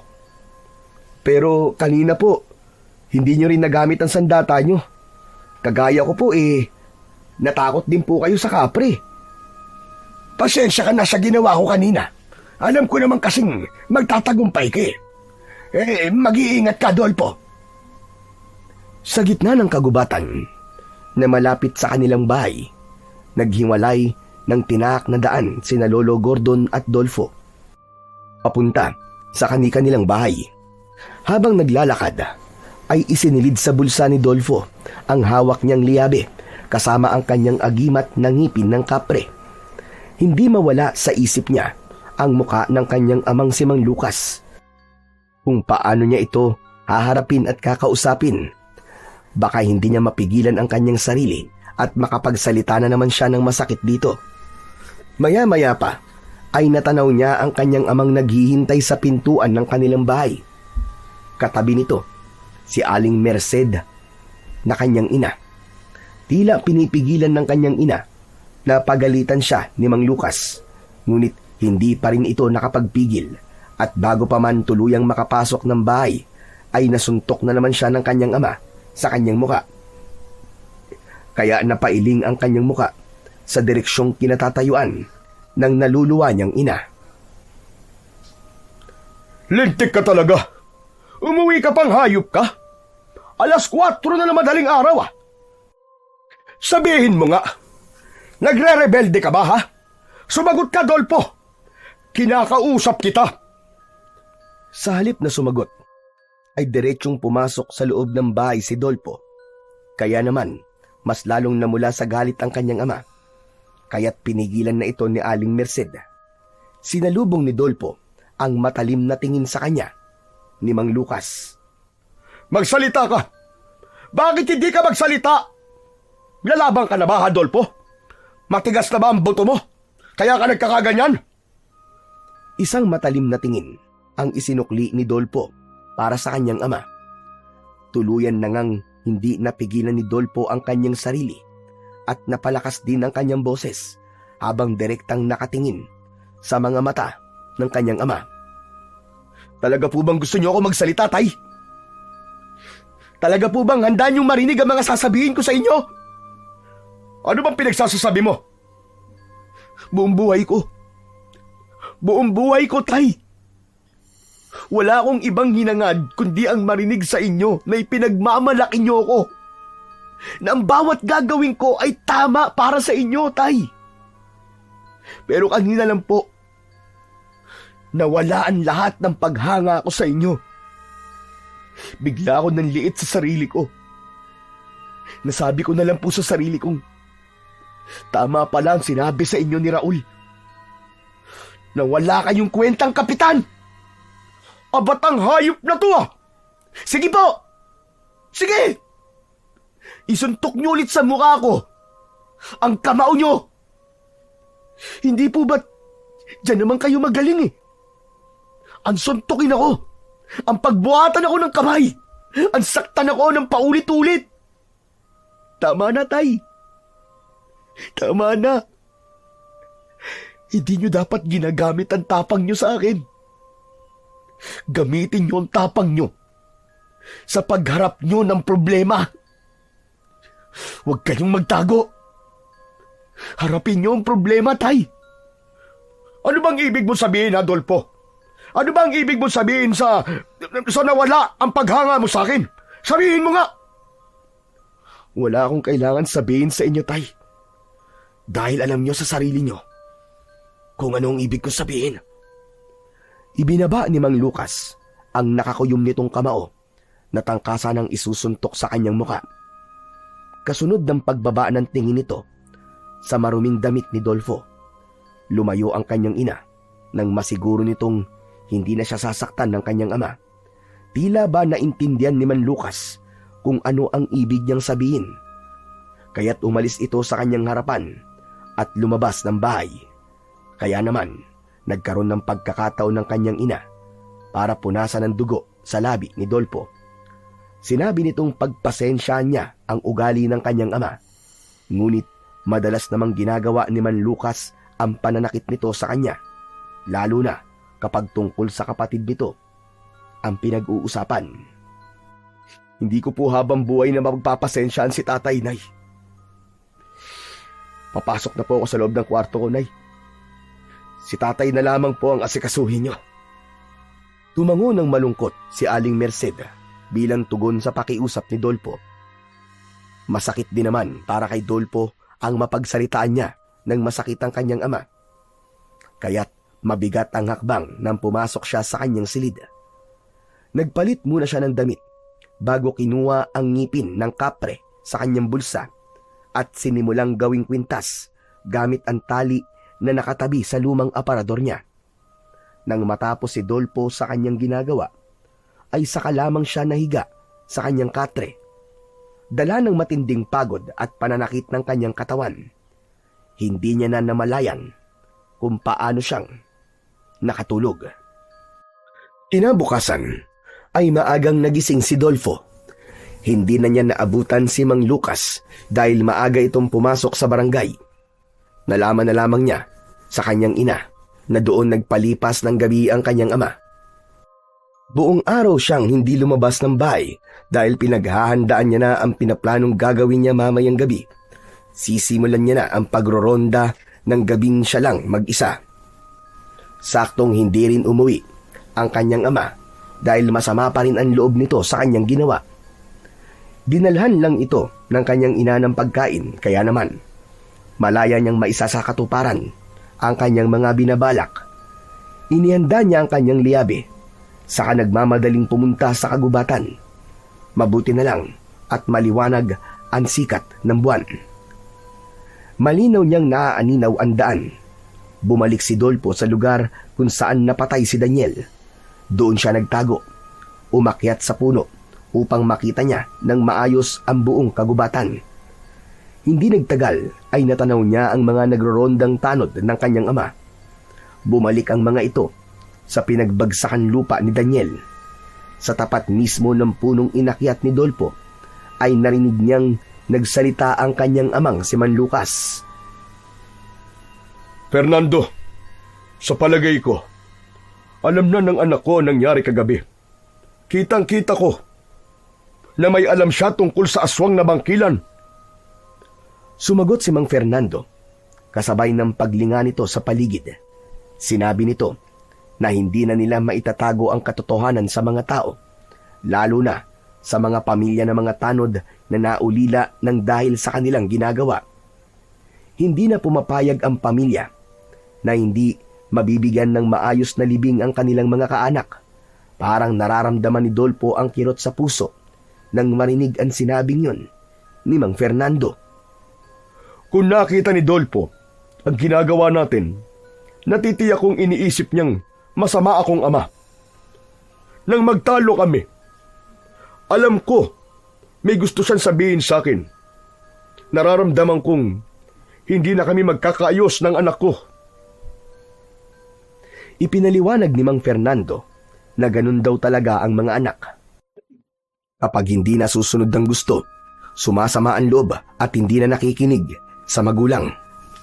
Magsasalita pa sana si Lucas nang bigla silang makarinig ng malalakas na paghuni ng mga hayop sa paligid. Tila may nilalang na nagbabantang umatake. Bumundol ang kaba sa dibdib ni Dolfo. Nag-aalala siya sa kaligtasan ng kanyang ama. Kaya naman, hindi napapansin ni Dolfo na biglang lumiwanag ang kanyang suot na kwintas. Maging ang kanyang liabe sa bulsa ay tila nagkaroon na rin ng kapangyarihang konektado sa ngipin ng kapre. Taktong bababa na sana siya nang biglang dumating ang 5 mga halimaw na bigla na lamang sumulpot mula sa kung saan. Hindi na siya nagdalawang isip. Bigla siyang tumalon mula sa puno at inatake ni Dolfo ang mga aswang gamit ang kanyang liabe. Lahat ay iniligtas niya. Gulat na gulat ang kanyang ama sa biglang paglitaw ni Dolfo. Ganon din ang mga tanod na humanga sa husay sa pakikipaglaban ni Dolfo. Tay! Umalis na po kayo! Iligtas niyo na po ang mga sarili niyo! Bilisan niyo, Tay! Anong ginagawa mo rito, Dolfo? Umuwi ka na! Hindi ko po kayo iiwan. Alam ko na po ang lihim niyo at ako lamang ang makakatulong po sa inyo. Biglang kinagat ng aswang na bangkilan si Mang Fernando. Bumaon ng pangil ng aswang sa balikat nito, kaya't napasigaw ito ng malakas at walang nagawa kundi ang bumagsak sa lupa. Maagap na kumilos si Dolfo. Padakot na inihagis niya ang aswang at bumalandra ang nilalang sa puno. Malakidlat niya itong nilapitan at 3 beses na suntok ang kanyang pinakawalan. Tumama ang kanyang kamao na may liabe sa mukha ng kalaban. Dahil sa angkin lakas ng katawan at kamao ni Dolfo, halos madurog ang bungo ng aswang na bangkilan. Nakita yon ng mga tanod, pati ni Mang Lucas, na hindi na rin nakagalaw at pinanood na lamang ang ginagawang pagpatay ni Dolfo sa mga kalaban na aswang. Maya-maya pa ay biglang lumitaw ang isang nilalang na nakangising tumutulo ang malapot nitong laway na may kasama pandugo. Napasigaw ang kanyang ama dahil sa takot. Tara na, Dolfo! Tumakas na tayo! Hindi natin siya kaya! Hindi po ako natatakot sa kanya, Tay! Kailangan na silang maparusahan! Ngunit humarang ang kanyang ama na parabang ayaw nitong labanan ang aswang na nakatayo sa kanilang harapan. Umaangil ang nilalang na handa na para umatake. Subalit si Man Lucas, pilit siyang hinihila papalayo sa aswang na bangkilan. Nanlalamig ang mga kamay nitong hindi na malaman ang gagawin dahil sa labis na pag-aalala. Yun ang unang pagkakataong nakita niyang natakot ang kanyang ama. Ngunit bigla itong inatake ng aswang. Bumaon ang kuko ng halimaw sa balikat ng kanyang ama. Sabay hagis ng aswang kay Mang Lucas, papalayo kay Dolfo. Bumagsak ang kanyang ama sa lupa na agad namang tinulungan ng mga kasama nitong tanod na pareho ring mga sugatan. Hayop ka! Sinaktan mo ang tatay ko! Mamamatay ka ngayon! Patakbong sumugod si Dolfo sa aswang na nanakit sa kanyang ama. Malakapre ang bawat bigwas ng suntok ni Dolfo sa muka ng kalaban. Dumadagundong ito. 3 beses na bumagsak sa lupa ang aswang na bangkilan. Nilapitan niya ito at paulit-ulit na sinuntok ang muka ng nilalang. Bumulwak ang dugo nito sa muka at habol ang hiningang gumanti sa kanya ng kalmot. Naiwasan naman niya ang kuko nito at binali ang braso ng aswang. Muling sumigaw ang kanyang ama hanggang sa nagkaroon muli ng pagkakataong gumanti ang aswang sa kanya. Tinamaan siya ng suntok at kalmot nito sa kanyang dibdib. Kaya naman, bumagsak siya sa lupa. Sinamantala nito ang pagkakataon para tumakas. Mabilis itong tumakbo papalayo sa kanila at naglaho sa madilim na bahagi ng kakawyan. Ngunit alam niyang nasugatan niya ang kalaban. Bago niya naalala ang kanyang ama, mabilis niya itong nilapitan at tinignan ang sugat nito sa balikat. Inalalayan nila itong dalhin sa kubong madalas na puntahan ng kanyang ama at ng mga tanod nito. Kaya nalaman ng kanyang ama na narinig ni Dolpo ang pinag-uusapan ng mga ito sa pulong. Ang hindi maintindihan ng binata kung bakit parang takot ang kanyang ama na masaktan ng aswang na nakalaban niya kanina. Anong ginagawa mo rito? Hindi ka dapat nandito. Umalis ka na, Dolpo. Bakit, Tay? Ayaw niyo po bang malaman ko kung ano ang totoong nangyayari sa gubat na to? Kung paano kayo nagbibigay ng proteksyon sa mga hayop na aswang na yun? Makinig ka sa akin, Dolpo. Bakit ba ang tigas ng ulo mong bata ka? Kayo po matigas ang ulo, Tay. Inilalagay niyo ang buhay niyo sa panganib para itago ang katotohanan sa mga tao. Tay, iisipin ko po na mas kinakampihan niyo ang aswang kesa sa mga taong nagtitiwala sa inyo at nasasakupan niyo. Ang totoo dahil sa ginagawa niyo, wala talaga po kayong pakialam sa mga buhay ng pinagsisilbihan niyo. Magtatalo pa sana sina Dolpo at Manlukas nang dumaing na ang kanyang ama ng sakit. Namimilipit ito habang hawak ang sugat sa balikat.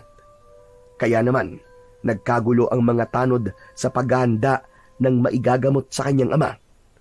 Si Dolpo na lang ang umalalay kay Mang Lucas. Talagang nakahanda sa kubong yun ang mga gamot para sa sugat na lika ng aswang. Dolfo, sige na, umuwi ka na. At wala kang pagsasabihan ng mga nangyayari rito. Bantayan mo na lang ang nanay mo roon. Hindi niyo ako mapipigilan, Tay. Ako mismong gagawa ng paraan para maubos ang mga aswang sa baryong to. At kayo po, Tay, wala kayong ibang gagawin kundi ang iparating sa mga kababaryo natin na malala na ang pamiminsala ng aswang na bangkilan sa lugar na to. Paano po kayo nakakatulog sa gabi habang ang pamilya at biktima ng aswang ay itinatago nyo? Kahit saan nyo po tignan, malinaw po, nakasabwat kayo ng mga aswang. Hindi ako kasabwat, kaya wag mo akong pagsasalitaan ng ganyan.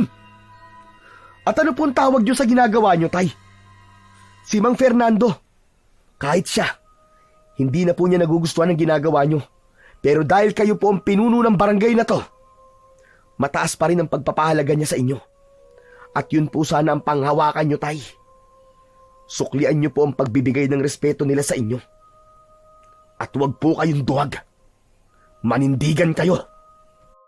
Dala ng sama ng loob ay umalis si Dolpo at naglakad papunta sa kagubatan. Iniwan niyang mag-isa ang kanyang ama.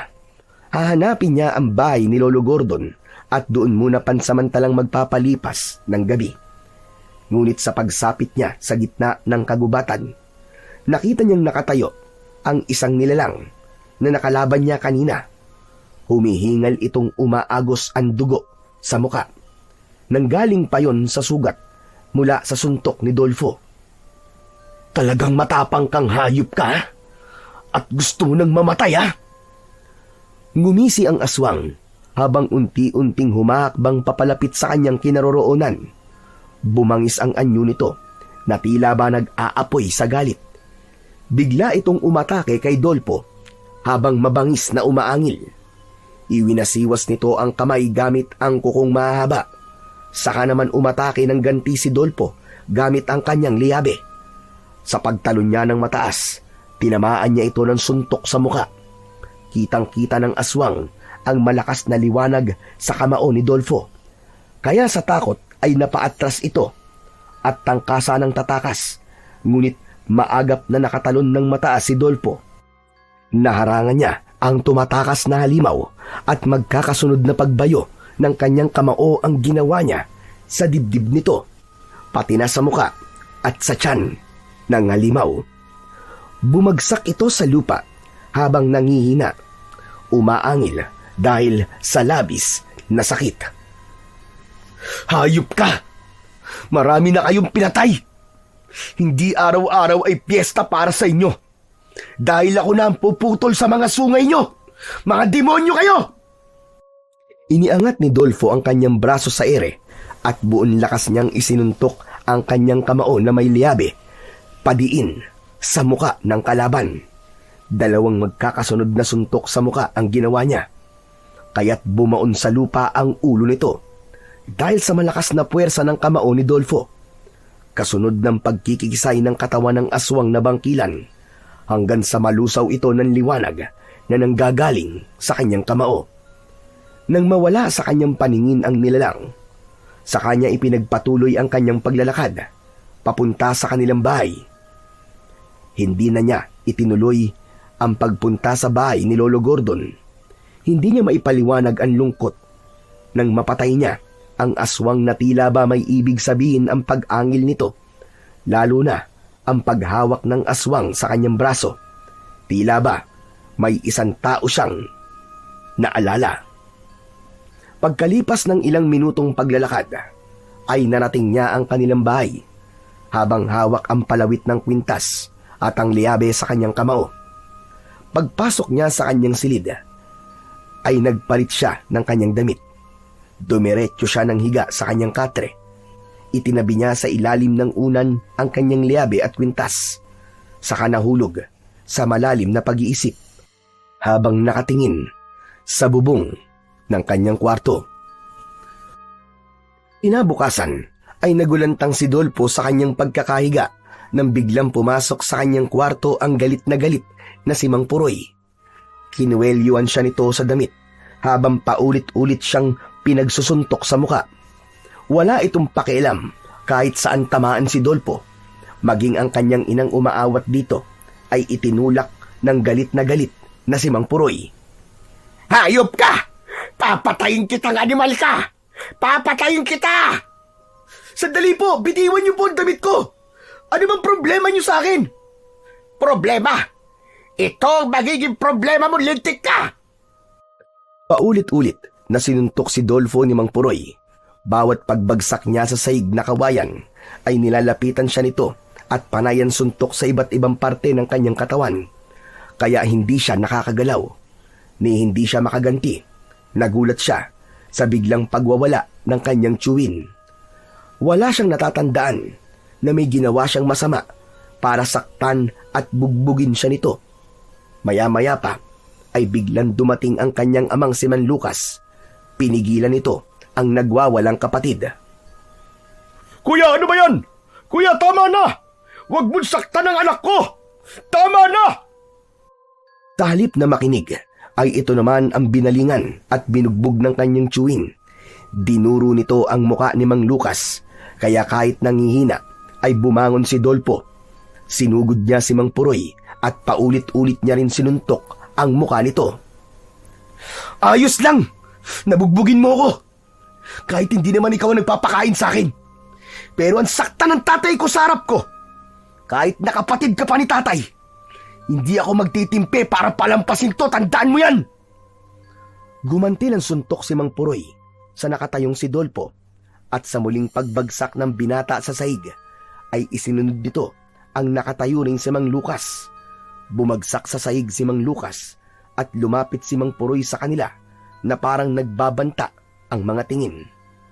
Hindi alam ni Dolfo kung saan hinuhugot ng kanyang tiyuhin ang galit nito.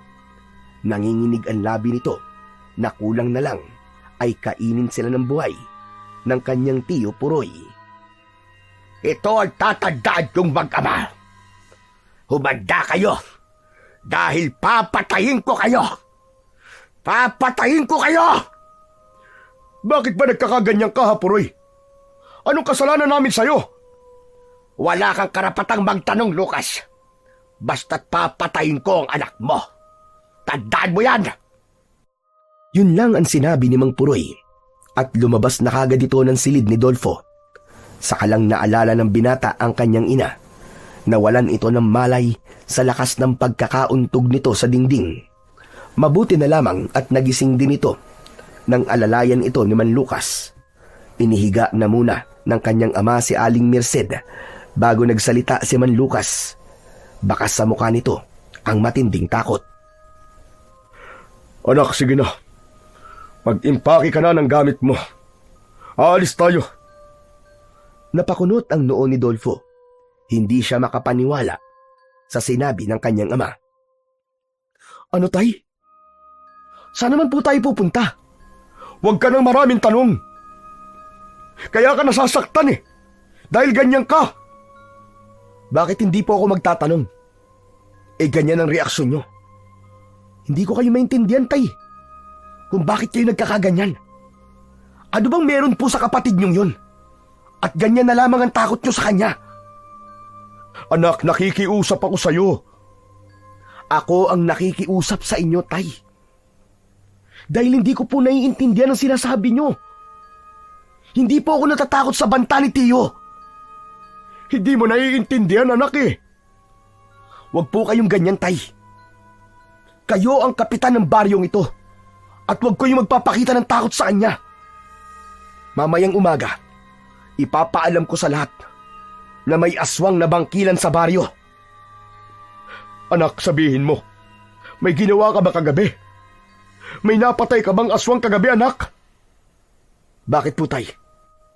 Kung sabihin ko po bang meron, pagagalitan niyo na naman po ba ako? Hindi na nakasagot si Man Lucas.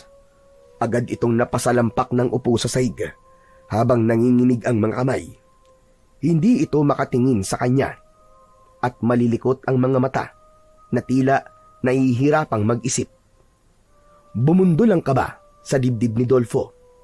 Biglang tumayo ang kanyang ama at hinawakan ng kanyang kamay. Nanlalamig ang mga kamay ni Man Lucas at hinila silang dalawa ng kanyang ina papunta sa kagubatan. Tay, sandali, ano ba? Bitiwan niyo nga po ang kamay ko. Hindi ako sasama sa inyo. Babalik po ako sa bahay. Iwinasiwas ni Dolfo ang kanyang kamay at tumakbo papalayo sa kinatatayuan ng kanyang mga magulang. Si Mang Lucas ay nahabol na lamang ng tanawang anak. Si Aling Merced naman ay nagtataka sa nangyayari sa paligid nito. Kahit naririnig ni Dolfo ang sigaw ng pagtawag sa pangalan niya ng kanyang ama, ay patuloy siya sa pagtakbo, pabalik sa kanilang kubo.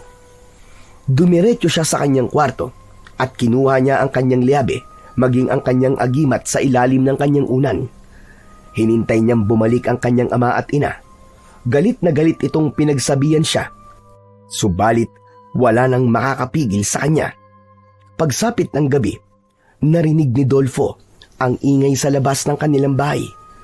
Naipamalita na sa lahat ni Mang Fernando ang buong katotohanan tungkol sa mga aswang na bangkilan na namemerwisyo sa kanilang baryo. Isang bagay na ipinagpasalamat ng binata dahil may gumawa na nun para sa kanya. Sinugod ng mga tao ang kanyang ama habang dala ang mga sulo ng kawayan. Matapang itong hinarap ng kanyang ama at inamin na totoo ang tungkol sa aswang. Lalong nagkagulo ang mga tao na nagpalinga-linga sa paligid.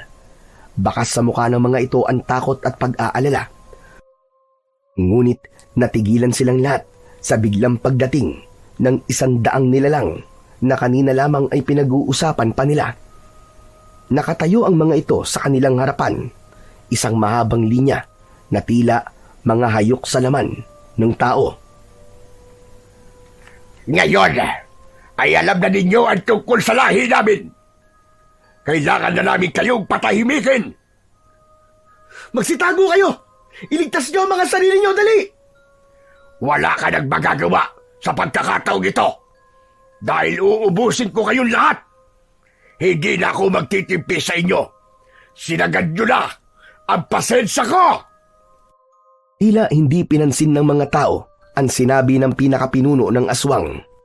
Abala ang mga ito sa pagtakas at pagtatago.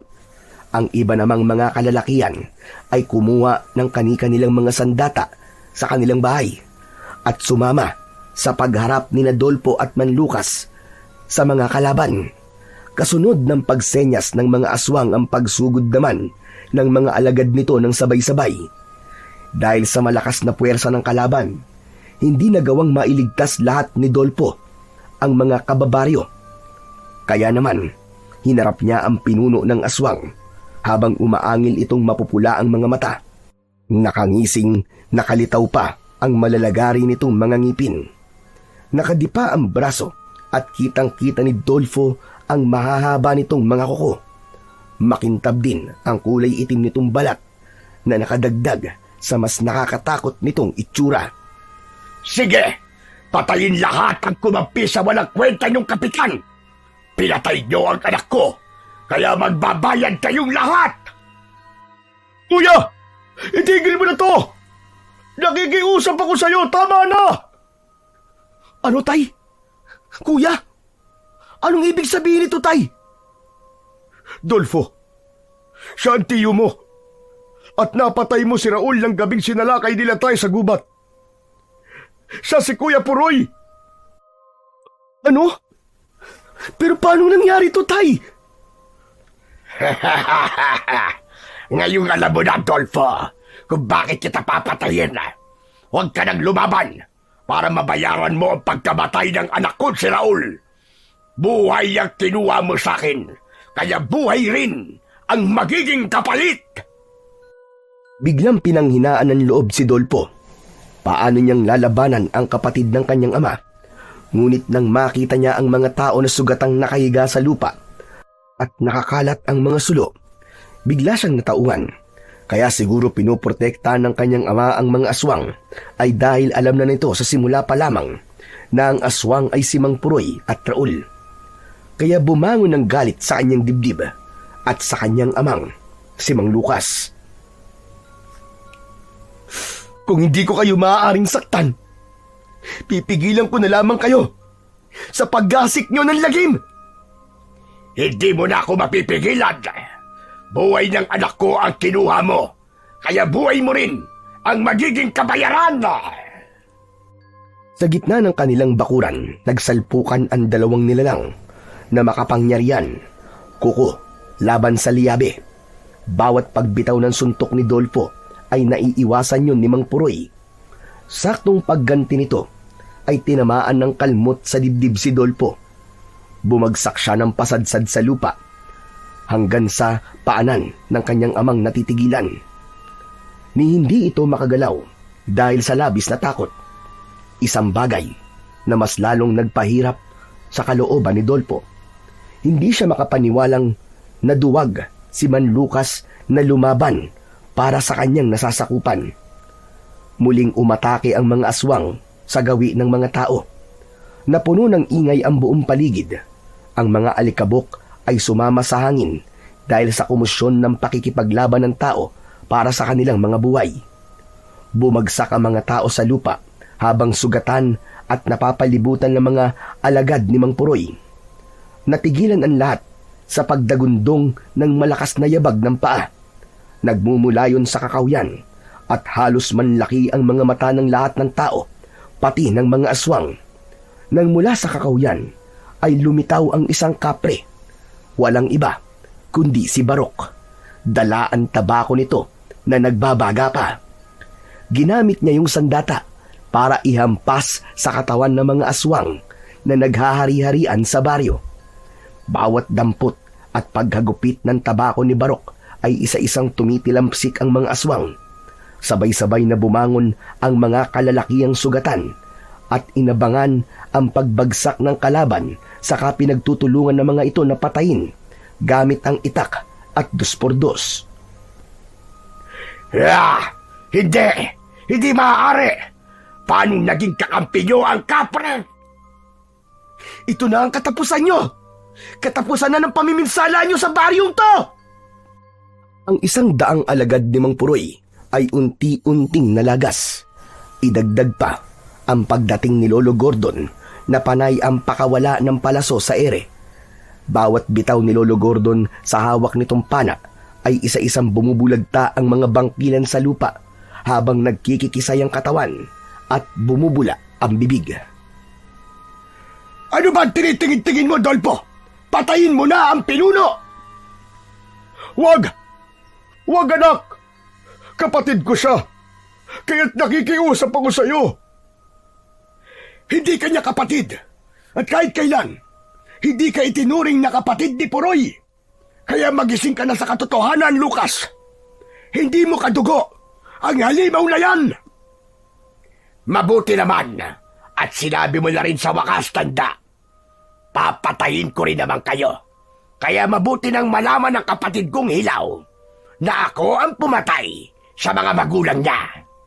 Ang mga magulang na umampon sa kanya. Ako rin ang pumatay sa asawa mo, tanda.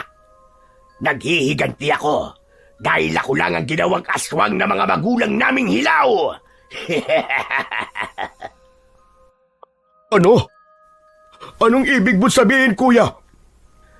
Yan ang katotohanang matagal mong hindi pinaniniwalaan. Anak, panahon na para malaman mong ako ang totoo mong pamilya. Hindi ko kayang nakikita kang nahihirapan. Pinatay ng hayop na yan ang nanay mo.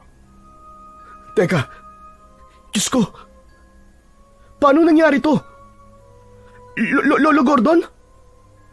Ibig sabihin, lolo ko po kayo? Anak niyo si tatay?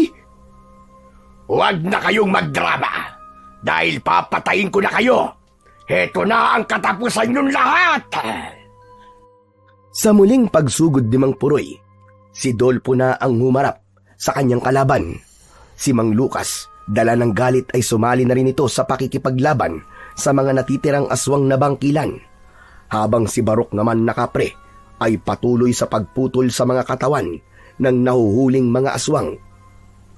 Nasa isang tabi ang mga tao, pinapanood na lamang kung paanong makipaglaban ang apat na nilalang sa mga aswang na bangkilan. Si Dolpo, habang nakikipagsabayan sa kamao ni Mampuroy, ay mabilis niyang inatake ito gamit ang kanyang liabe. Tinamaan sa muka si Mampuroy at gumanti ito sa kanya ng kalmot. Nahawakan niya ang kamay ni Mampuroy saka pinilipit ng malakas. Napasigaw ang pinuno ng aswang dahil sa sakit at hinawakan ni Dolpo sa batok si Mang Puroy bago iniharap sa mga tao at sa alagad nito. Pagmasdan mo kung paanong unti-unting nawawasak ang katawan ng mga alagad mo para sa lahat ng buhay na kinuha mo at sa pagiging sunod-sunuran sa'yo ni tatay. Matitikman mo ngayon ang kaparusahan na nararapat sa'yo. Lumiwanag ang suot na kwintas ni Dolpo at ubod lakas niyang hinila ang braso ng kalaban.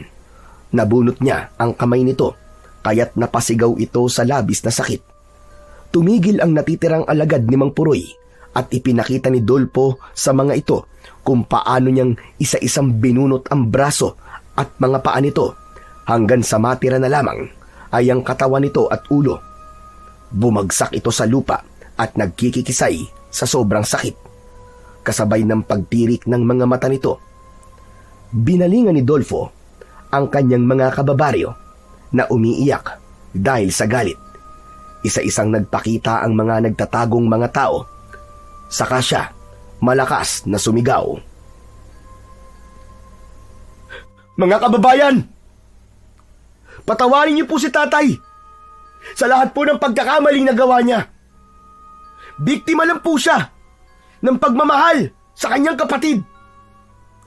Ngunit nalaman niyang matagal na pala siyang niloloko ng taong yun.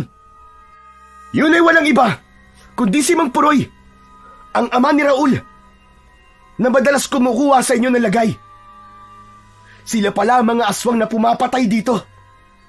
Lahat ng mga nawalan ng mahal sa buhay nang dahil sa mga aswang na to. Ipinapaubaya ko sa inyo ang pagpaparusang kamatayang nararapat para sa kanya. Tila hindi na nga napigilan ng mga taong bayan ang kanilang mga sarili. Kanya-kanya ng dampot ng itak at pamalo ang mga ito. Sumunod ang lahat ng mga naulila sa kinaroroonan ng nakahigang si Mang Puroy na putol-putol na ang katawan, ngunit nananatiling buhay.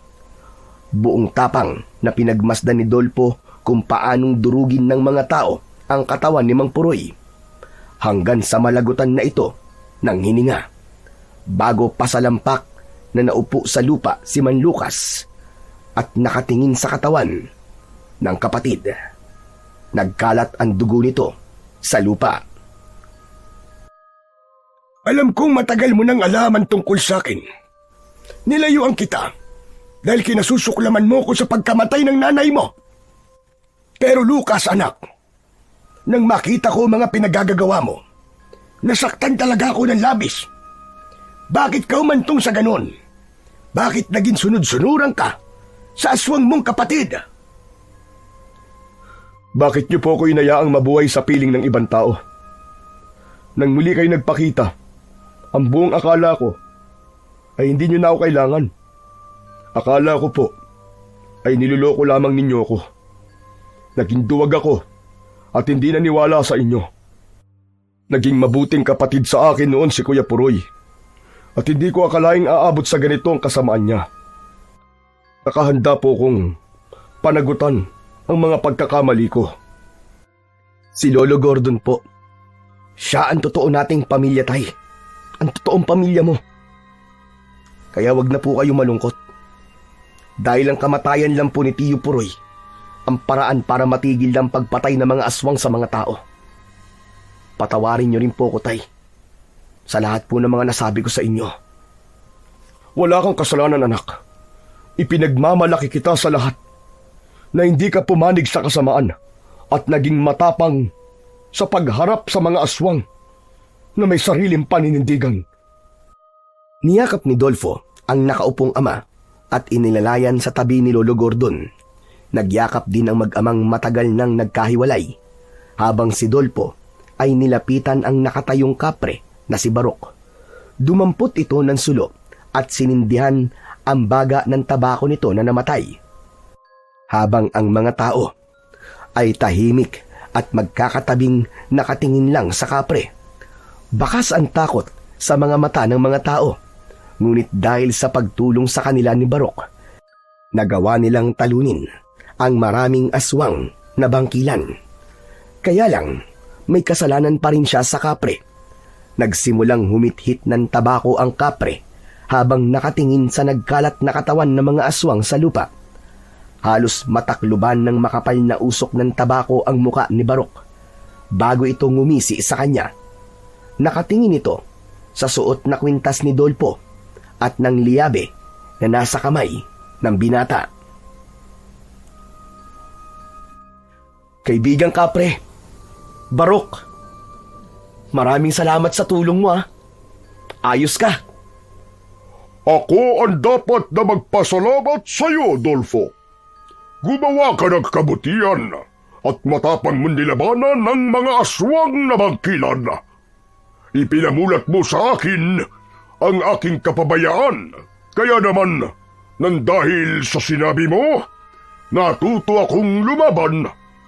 Kaya ikaw pa ang nakatulong sa akin. O paano, kaibigang Barok? Kukunin mo na ba sa akin ang ngipin mo? Bakit ko naman kukunin yan? Hindi ko na maibabalik pa yan sa bibig ko. Alam mo, nang marinig ko ang sinabi mo, habang kinukuha mo ang ngipin ko, hindi na kita inabol. Kung tutusin, kaya kitang patayin ng oras na yun. Pero hindi ko ginawa dahil natauhan ako sa mga sinabi mo. Saka nakikita ko naman na ginamit mo talaga sa kabutihan ang ngipin ko. Ingatan mo ang agimat na yan at gamitin mo ang liyabe laban sa kasamaan. Tsaka oo nga pala, salamat dahil natanggal din ang ngipin na yan. Dahil masakit na yan Nahihirapan na ako, kaya nagpapasalamat ako sa'yo dahil wala na ang sumasakit kong ngipin.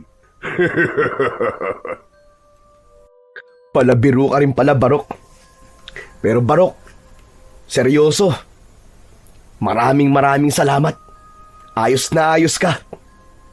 Wala yun. Sige na. Sindihan mo nga itong tabako ko. Ang dami mo kasing sinabi na wala tuloy ang baga. Napapangiting dinampot ni Dolfo ang sulo sa lupa at sinindihan ang hawak na tabako ng kapre.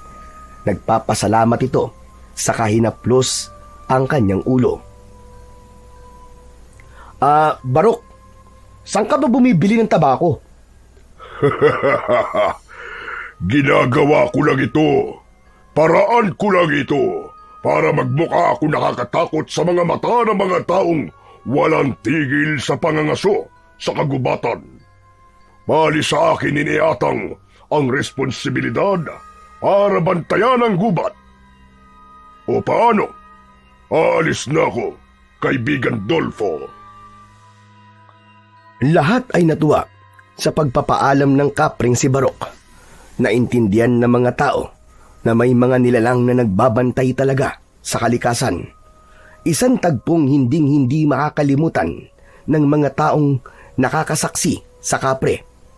Pagkalipas ng ilang araw, ay inilibing ng maayos ni Mang Lucas at Dolfo ang mga kalansay na itinago ng kanyang ama sa kuweba. Nagbitiw sa pwesto si Mang Lucas at ang pumalit ay ang kanyang lolo Gordon. Bumalik ang katahimikan sa baryo at ang perlas naman ng pagkaaswang na nakuha sa katawan ni Mang Puroy ay isinama nila sa hukay ng mga alagad nitong bangkilan. Sinunog nila ang iba at itinapon ng abo sa kagubatan.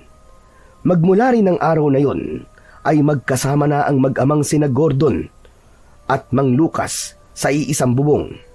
Sinusulit nila ang mga panahong nawala sa kanila, habang si Dolfo naman ay katulong ni Lolo Gordon sa pagpapatupad ng katahimikan sa baryo, kasama si Mang Fernando na siya namang nagbabantay sa kagubatan para sa mga pumapasok na mga ngaso. Ang pagtaklob sa kasalanan ng iba ay katumbas rin ng pagpatay sa mga biktima. Ayon nga sa 1 Kapitulo 8, versikulo 32, ang pagtataklob sa kasalanan ay maaaring magturo ng maling aral na ang katotohanan ay pwedeng itago kung may mabuting layunin. Ngunit sa pananaw ng maraming espiritual na turo, ang katotohanan ay may kapangyarihang magpalaya. Mapapatawad mo lang ang iyong sarili kapag nagawa mo ng itama ang iyong pagkakamali. Dahil hindi natutulog ang Diyos, bukas ang kanyang mga mata sa katotohanan. Lokohin mo man ang paningin ng iba, ngunit ang sarili mo ay hindi mo kailanman maluloko. Dahil ang katotohanan ay kusang lilitaw, gaano man katibay ang iyong pagtatago sa katotohanan. Dahil ika nga, walang lihim na hindi nabubunyaga. Kaya ang sikreto lang ay gumawa ng tama at mag-ipon ng kabutihan dito sa ating daigdig para pagdating ng panahon ay kabutihan din ang iyong aanihin.